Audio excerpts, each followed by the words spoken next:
Bonjour à tous, bienvenue à l'Institut biblique. On va continuer sur les leadership bibliques, le deuxième cours, et aujourd'hui c'est leçon 5, prier et aller. Prier et aller. Un message très pratique sur le livre de Néhémie. Donc on va commencer avec une petite cantique ensemble. La B-I-B-L-E, quel livre merveilleux! La B-I-B-L-E, quel livre merveilleux! Et j'y tiens ferme, j'y crois toujours. La B-I-B-L-E, la Bible! Amen! Gloire à Dieu pour la parole de Dieu. Déjà dans nos leçons, ces dernières semaines, nous avons vu l'opposition à Néhémie et à son peuple, reconstruisant le mur. Tobiha et Sambala, deux personnes, étaient deux locaux qui avaient construit leur succès en exploitant les Israélites. Donc, on voit l'adversaire ici essayer de les empêcher de continuer sur ce projet que Dieu a mis à cœur. On va prier, Père éternel, on te rend gloire et merci grandement pour ta parole qui nous encourage, qui nous aide à persévérer à travers les batailles de la vie. Ouvre nos yeux, nos cœurs, encourage-nous aujourd'hui. Sois glorifié, on prie au nom de Jésus. Amen. Ils n'avaient aucun, ces personnes-là ici, ils n'avaient aucun, le mot aucun intérêt à voir le peuple reconstruire les murs de Jérusalem.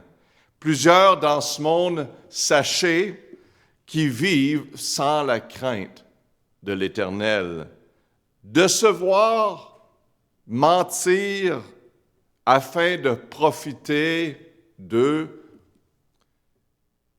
c'est leur façon de vivre. Et c'est malheureux, mais le monde est conçu de ce type de personnes. Plusieurs, mais que les chrétiens s'éloignent de tout ça et qu'apprennent. Il y a deux personnes ici qui regardent simplement à leur propre intérêt. Alors, ils ont commencé à tout faire, à se moquer, le mot « moquer », du peuple et du mur.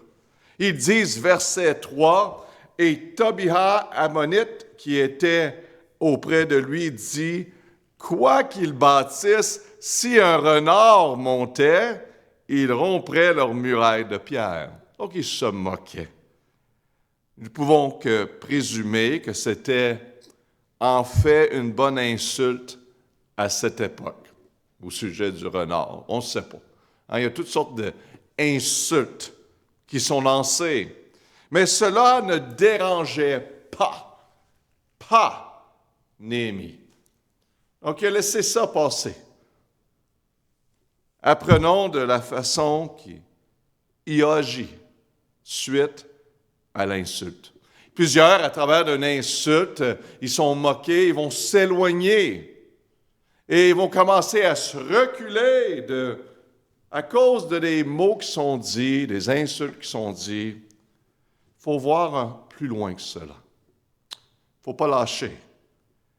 Donc, qu'est-ce qu'ils ont fait? J'aime leur réponse. Au lieu de quitter et dire, bon, on a une persécution qui est en train de se produire, on va arrêter. Non, les gens ont prié, le mot prier, pour que Dieu arrête leur moqueur et ont ensuite continué de travailler. Versets 4 et 5, « Et notre Dieu écoute que nous sommes en mépris, fait retourner sur leur tête l'opprobre, donc il nous couvre, et livre-les au pillage d'un pays de captivité. Ne nous couvrons point leur iniquité, et que leur péché ne soit pas effacés en ta présence, car ils ont offensé ce que tu bâtisses. Dieu, occupe-toi de eux. » Lorsque leur insulte échoua, Tobie et Sambala deviennent furieux et menaçants. Quand ça ne fonctionne pas, ils se rempirent encore plus avec des actions militaires. Donc, Néhémie avait une excellente réponse encore à cela. Verset 9, « Alors, nous priâmes notre Dieu et nous mîmes de garde contre eux de jour et de nuit pour nous garantir d'eux. Dieu va nous protéger contre eux. Beaucoup travaillaient à l'œuvre avec une main. Travaillaient à l'œuvre avec une main et en tenant leur arme sur l'autre. Ils ne lâchaient pas du tout. Donc, verset 17, ceux qui bâtissent le muraille et ceux qui portaient une chargée, les fardeaux, travaillaient d'une main et l'autre, ils tenaient une arme. Ils n'ont pas arrêté de construire le mur. Toute une leçon pour nous. Mais ils ont pris les mesures nécessaires pour se protéger. C'est un plan stratégique avec toutes les possibilités prises en compte.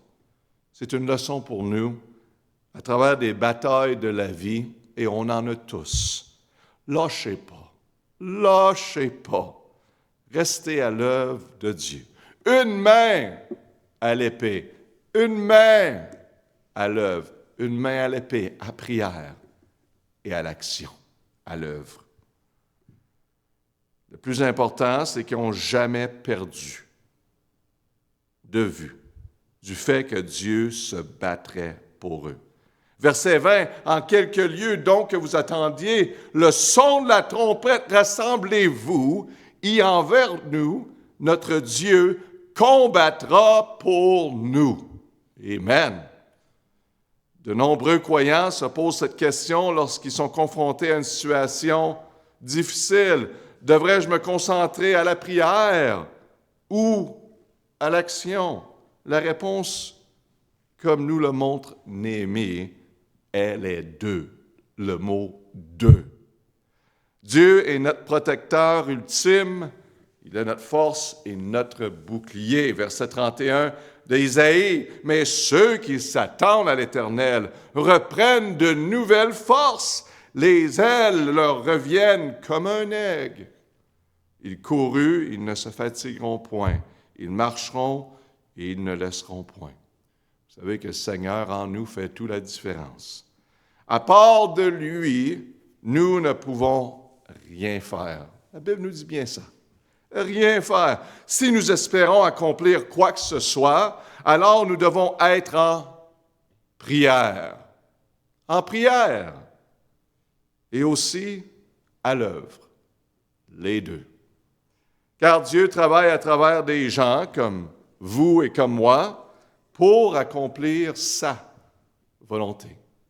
Gloire à Dieu, amen, qui utilise ses enfants pour faire son œuvre. Verset 9 de 1 Corinthiens 3, « Car nous, wow, c'est spécial, sommes ouvriers avec Dieu. Vous êtes le champ de Dieu, l'édifice de Dieu. » Quelle représentation de Jésus-Christ que vous êtes.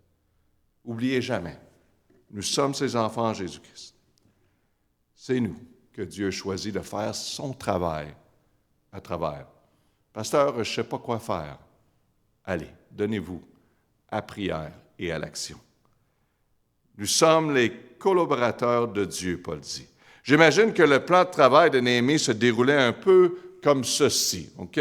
Basé sur les Écritures, on va dire approximative.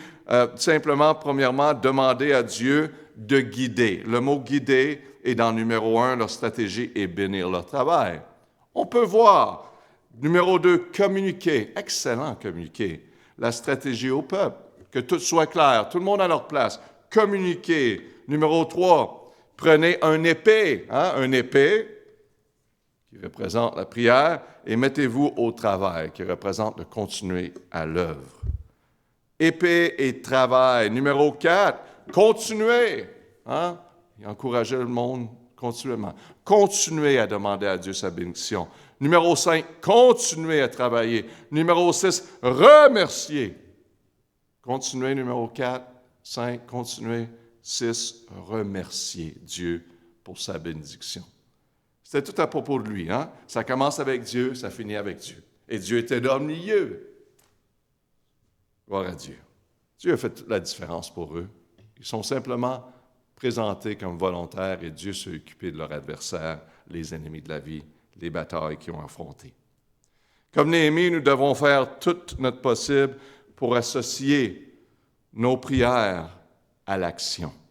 Par exemple, lorsque vous partagez l'Évangile avec quelqu'un, il est essentiel de prier pour ceux avec qui vous partagez votre foi. Nous avons besoin de Dieu qui agisse dans leur cœur pour voir un changement dans leur vie. On sait que c'est Dieu qui fait le travail de convertir quelqu'un. Donc, nous autres, avec nos propres paroles, Dieu va les utiliser, mais il faut que Dieu prépare ce cœur. Donc, priez que Dieu prépare le cœur à recevoir cette parole. Si nous agissons jamais réellement à partager l'Évangile, nous manquons une occasion incroyable pour que Dieu nous utilise. Soyez disponibles. Dieu, mets quelqu'un dans mon chemin. Donne-moi cette opportunité-là. Apporte-moi la personne que tu as pour moi à évangéliser, encourager, diriger vers toi. De même, nous devons prier pour nos carrières, nos entreprises, notre vie. Vous pouvez travailler dur et réussir sans prière. Oh, pasteur, tu as dit sans prière? Écoutez bien. Vous pouvez travailler dur et réussir sans prière. Mais cela pourrait facilement devenir un idole dépourvu de sang et de raison. Des gens le font tous les jours, partout dans le monde. Au contraire, vous pourriez constamment prier que votre vocation, que votre entreprise réussisse, ou que pour Dieu bénisse votre travail. Mais si vous n'êtes pas stratégique dans votre planification et vous choisissez simplement de laisser les choses aller, de rester chez vous et de rester dans un mode détendre, vous n'allez pas réussir. Il faut aller à l'action également. Nous ne devons jamais choisir entre la prière ou l'action. Nous devons faire les deux, mes amis. Alors, continuez à prier. Continuez à prier. Faites-lui confiance. Voyez-vous, ici, c'est simplement des prières directes, au point. Ce n'était pas des longues prières, mais c'était continuel. Oh Seigneur, on a besoin de toi ici. Donne-moi de la force à tenir. Continuez à tenir l'épée. Prière. À l'action. Seigneur, ils ont reconnu le Seigneur à travers leur journée, continuellement. Continuez de prier, mais continuez aussi à prendre des mesures stratégiques, actions qui fera la différence. Est-ce que vous êtes prêts pour demain? Est-ce que vous êtes prêts? Planifiez, mes amis, et priez. On va prier. Père éternel, merci pour ce simple exemple dans ta parole. Aide-nous, Père, donne-nous grâce de se souvenir de l'importance de la prière, afin que on ne veut pas que les choses deviennent à propos de nous, par nos propres efforts. Et on peut tomber dans ce piège. Te fais confiance, donne-nous grâce, et aide-nous, Père, à aller et à faire ta volonté pour notre vie. On prie au nom de Jésus. Amen. Bonne journée, mes amis. Gloire à Dieu.